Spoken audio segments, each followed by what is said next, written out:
Eu sou Suzana Barelli, hoje é domingo e eu trago aqui para vocês um resumo do que foi notícia no mundo do vinho nessa semana que passou. E dessa vez, começamos com esta garrafa, ou melhor, com essa garrafa. E o que será que eu vou contar para vocês dessas duas garrafas? Eu tô aqui na cidade de Porto Covo, que é do ladinho do Atlântico, no Alentejo. Quando a gente pensa em Alentejo, a gente lembra das grandes planícies, do monte de árvores de cortiça, sobreiros e tudo mais. Mas o Alentejo também tem uma costa. Nessa costa tem alguns vinhedos, tem alguma produção de vinho, mas o que tem bastante nessa costa, o que está crescendo muito, é o volume, é a quantidade de vinícolas que optam por afundar o seu vinho no fundo do mar. É isso mesmo, e eu vim para cá participar do primeiro encontro de enoturismo subaquático. E esse encontro, a experiência de enoturismo subaquático aqui, foi realizado em Sines por uma jornalista, foi coordenado por uma jornalista que é a Maria João de Almeida, que tem acompanhado isso de perto. Ela faz bastante coisa no enoturismo de Portugal. E o convite começou primeiro com um mergulho de verdade no Porto de Sines, que é essa cidade. É um mergulho organizado pela Adega do Mar, que é uma empresa especializada em afundar garrafas, para a gente mergulhar, pegar as garrafas e trazer para a superfície. Teve um cursinho de mergulho rápido e, como eu comentei, eu fui um desastre. Eu passei, o curso foi super fácil, parecia super fácil mergulhar com cilindro, com tudo mais. Mas quando eu me vi no mar, chegava a 3,5 metros, me dava uma dor de cabeça. Ou seja, eu não conseguia aprender essa tal de descompensação, que os mergulhadores fazem muito bem. Então eu não consegui pegar a minha garrafa. Mas o pé de pato que eu estava usando quase encostou na garrafa, eu pude ver lá no fundo do mar essas garrafas afundadas. As primeiras garrafas estão a 5 metros de profundidade, mas tem garrafas mais profundas. Depois a gente ter essa experiência de resgatar a garrafa, ou no meu caso, de pegar a garrafa que veio do mar, mas que eu não consegui resgatar, a gente teve a oportunidade de degustar vários vinhos, sempre com uma amostra do vinho que ficou na superfície, com outro vinho que foi afundado.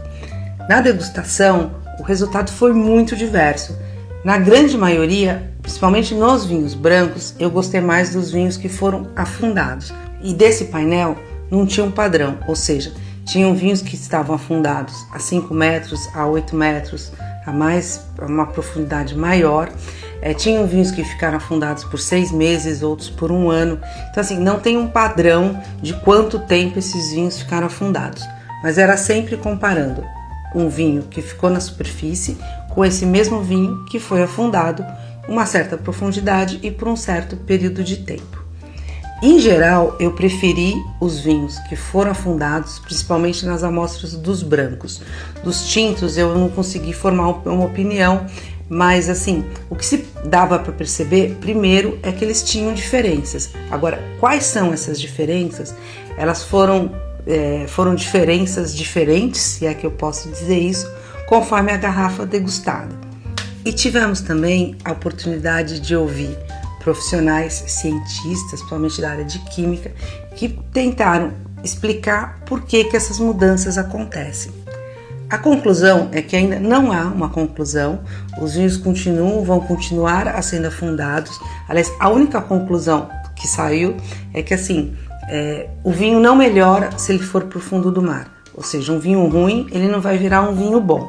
Agora, um vinho de qualidade pode ganhar outras nuances de aromas e de sabores, e as reações químicas explicam um pouquinho. Esse trabalho está apenas no começo, não é só Portugal que tem lugares onde você pode afundar garrafas. Eu contei recentemente de uma experiência no Brasil, tem bastante coisa na Espanha e na França, e é um tema que eu vou continuar acompanhando, porque eu acho muito interessante a gente pensar nessas formas de envelhecimento ou de amadurecimento das garrafas. E tem também o seu charme de você ter uma garrafa, com vestígios subaquáticos. É muito legal. Enquanto eu tô aqui em Portugal, aconteceu esse final de semana, sábado e domingo, a 13ª edição da Feira Naturebas. Aliás, eu faço só um parênteses. Para mim foi muito difícil decidir se eu vinha para Portugal para entender mais sobre esses vinhos subaquáticos ou se eu ficava no Brasil para participar da Feira Naturebas. A Naturebas é um evento que eu acompanho desde que começou. Ele foi criado pela Alice Cereja. A Alice Cereja é uma sommelier, ela também é formada em nutrição e ela é uma super divulgadora dos vinhos naturais. Não tem uma legislação ainda para a gente definir o que é um vinho natural, mas vamos pensar em vinhos com a mais baixa, a menor intervenção humana na medida do quanto isso é possível para se elaborar um vinho. O evento reúne não apenas produtores de vinhos naturais, mas também de vinhos orgânicos e biodinâmicos e alguns produtores de produtos correlatos. Então você vai ter charcutaria, vai ter mel, você tem uma série de produtos que são elaborados, no mínimo, com uma filosofia de produção orgânica e não só. E eu tive a oportunidade, e foi o texto que subiu ontem na Leva Filosofia, a coluna que eu tenho no Paladar, tive a oportunidade de entrevistar o Jean-Pierre Robineau.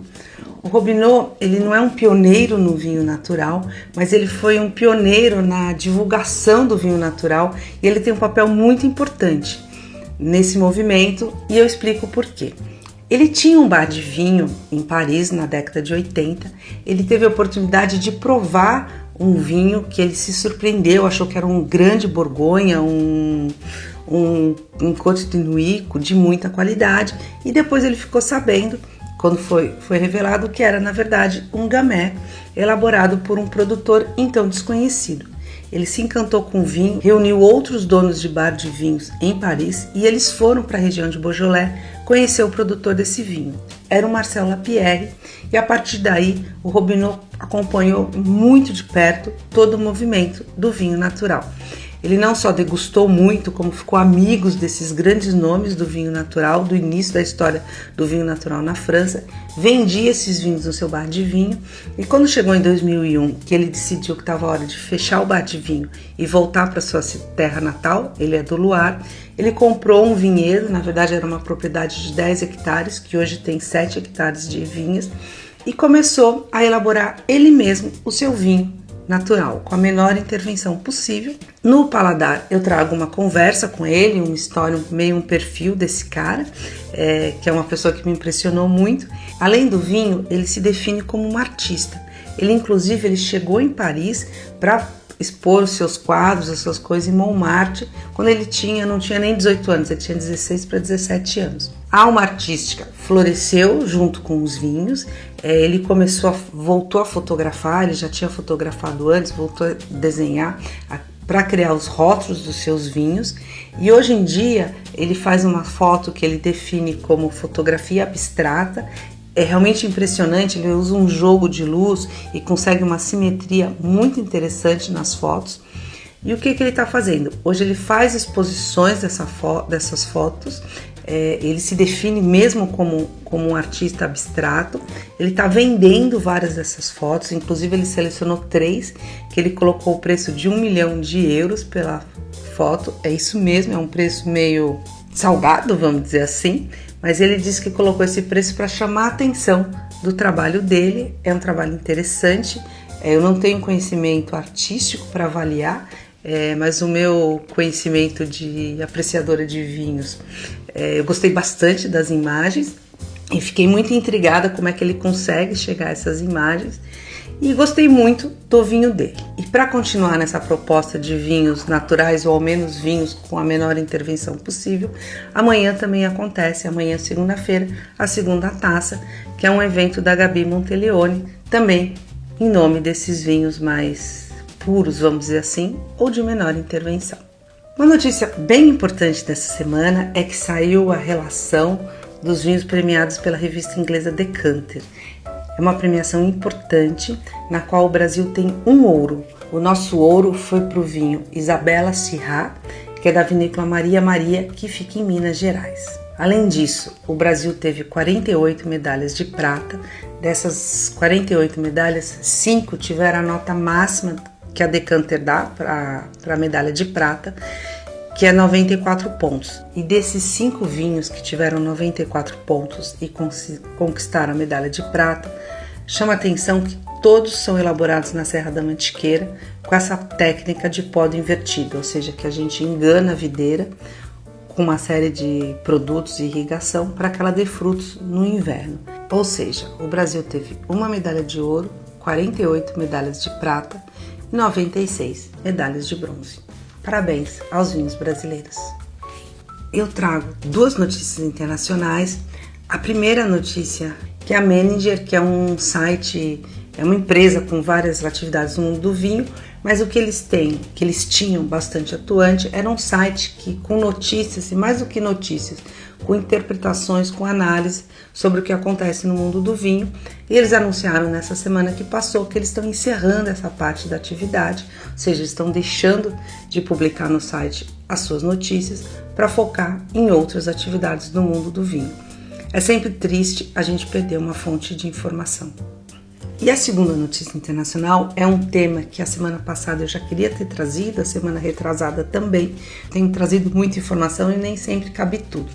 Mas é chamar atenção para um movimento que está acontecendo em Bordeaux, que é a queda dos preços dos vinhos vendidos en primeur, que é aquela primeira venda de vinhos quando o vinho ainda não está pronto. Nesse ano teve uma queda significativa, ao redor de 30%, de vinhos como Lafite Rothschild, como Cheval Blanc, entre outros.